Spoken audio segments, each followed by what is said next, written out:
Hello everyone, life in frames by পৌলমীর চ্যানেলে তোমাদের সবাইকে অনেক দিন পর একটা নতুন ভিডিওতে স্বাগত জানাচ্ছি। আজ অনেক দিন পর একটা ভিডিও ছাড়ছি। দিনটা ছিল আমাদের অ্যানিভার্সারি। দেখতে দেখতে বিয়ের 3টা বছর কিন্তু ভালো মন্দে সুখে দুঃখে কেটে গেল।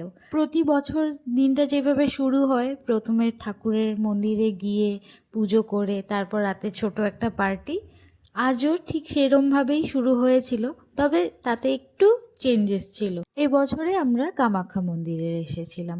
প্রথম বছরে মা কামাখ্যার মন্দিরে এসে আমরা পুজো দিয়েছিলাম। দ্বিতীয় বছর মা তারা মন্দিরে গেছিলাম। সেটা মালিগাঁওয়েরই একটা মন্দির ছিল, তোমাদের সাথে আমি শেয়ার করেছিলাম আগের বছরের ভিডিওটাও। আর এ বছরে আবার মা কামাখ্যার মন্দিরে এসেছি। এবার একটু ওর ইচ্ছে ছিল, যেহেতু আমরা অনেক দিন থেকে আসতে পারছিলাম না মায়ের মন্দিরে পুজো করতে, সেই জন্য ভাবলাম যে না, আজকের দিনটার থেকে শুভ আর কি হতে পারে। সেই জন্য আজকে একেবারে দুজনে মিলে চলে এসেছি। খুব সকাল করে তো আমরা যেতে পারিনি, কিন্তু আমরা দুপুরবেলা গিয়েছিলাম, তাই জন্য পুজো করতে করতে একটু সন্ধে নেমে আসছিল। তবে এবারে আমাদের কোনো তাড়া নেই, তাই জন্য মন শান্তি করে মায়ের পুজো দিয়ে নিচ্ছি। কারণ বাড়িতে গিয়ে এবারে আমাদের আর পার্টির কোনো তাড়া নেই। আসলে প্রতি বছর তো আমরা ছোট করে একটা পার্টি করি, তোমাদের সাথে সেই ভিডিওসগুলোও শেয়ার করি। এবারে যেহেতু ফ্যামিলির সবাই প্রায় বলতে গেলে অন্য অন্য জায়গায় আছে, আমরা কেউই সেরমভাবে সাথে নেই, সেই জন্য এবার আমরা পার্টির প্ল্যানটা স্কিপ করেছি। ভাবলাম ঘরেই আমরা দুজন ছোট্ট করে একটু সেলিব্রেট করব।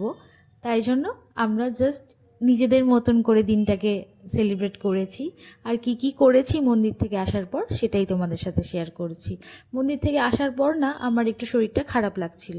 মানে যখন গাড়িতে ছিলাম ঠিক তখন আমার মনে হচ্ছিলো, আমার মনে হয় খিদে পেয়েছে, সেই জন্য হয়তো জাস্ট মাথাটা ঘুরিয়ে যাচ্ছিলো আমার।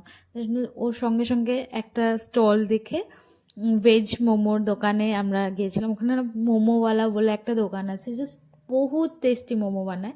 তো ওখানে আমরা ফার্স্টে মোমো খেয়েছি, তারপর ও বললো একটু চাটও খাবে। তা আমার মনটা যেহেতু রাখা হয়েছে, ওর মনটাও রাখা দরকার, সেই জন্য আমরা ওখান থেকে একটু চাটও খেলাম।